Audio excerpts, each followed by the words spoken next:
Hi everyone, in this tutorial we are going to look at Google Contacts, how to add and manage contacts and groups within your Gmail. Now keep in mind you don't need to add people from our district because they're already within our directory, and you also don't need to create building level distribution lists because those have been done for you at the district level. To get started, we are going to click the app launcher in the upper right-hand corner and scroll down to choose Contacts.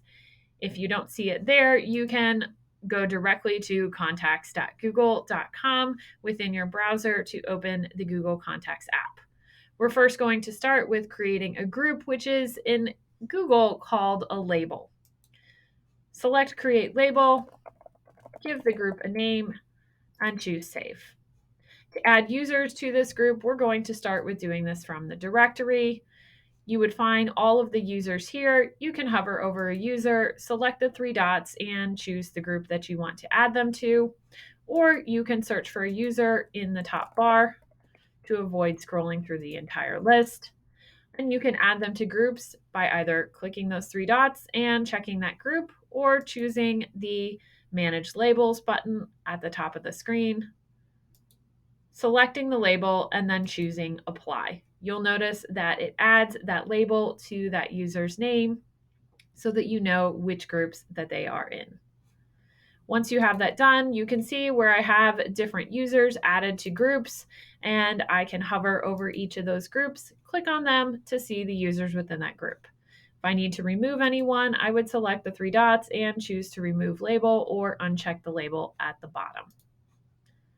Once I have that done, I'm going to head back over to Gmail to send an email directly to that group. I'm going to select Compose and just begin typing in that group name, and it pulls all of the users on that particular group. I can then write and send my email just like I would normally. Heading back over to Contacts, to add an individual contact, we're going to select the Create a Contact button, choose Create Contact, and fill in the needed fields. You most likely want to get first name, last name, and email, as those are the key ones for a contact. You can add them directly to a group at this time, or make sure that you uncheck that group if you don't want them to be in any group. You do have the option to create multiple contacts at once by adding names, email addresses, or both, and you can see an example where they've added the name, comma, and then the email address so that it creates those couple users at once. If you want to add a large amount of contacts or need to add more fields than that simple create multiple contacts, you have the option to do it via a template and upload the template. Now, I have created a template already for you, and if you open this video on YouTube, in the description underneath the video, you'll find a link where you can make a copy of this template right within Google Sheets. You'll notice that we have name, given name, additional name. Family name would be your last name, and name would be the first name.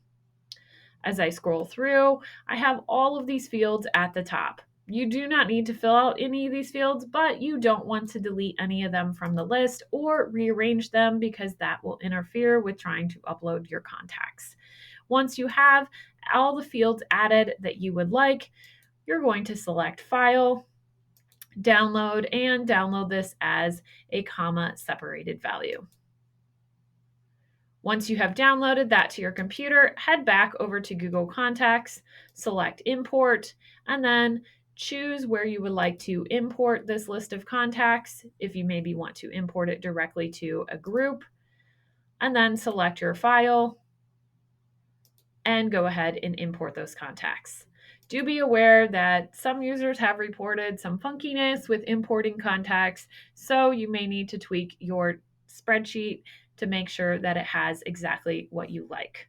Another way that people manage those contact templates to make it much easier is they take their current users that they have and they export them as a Google CSV.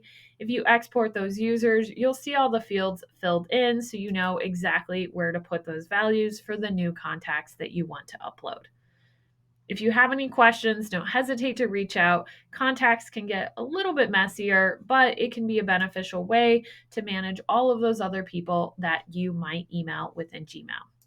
One last setting I want to share is under your mail or Gmail. In your gear, you're going to select See All Settings, and you do have the option to scroll down under General and choose underneath Create Contacts for Autocomplete. Make sure that this is turned on so that when you send messages to a new person, it adds them to other contacts so that you can auto-complete them the next time.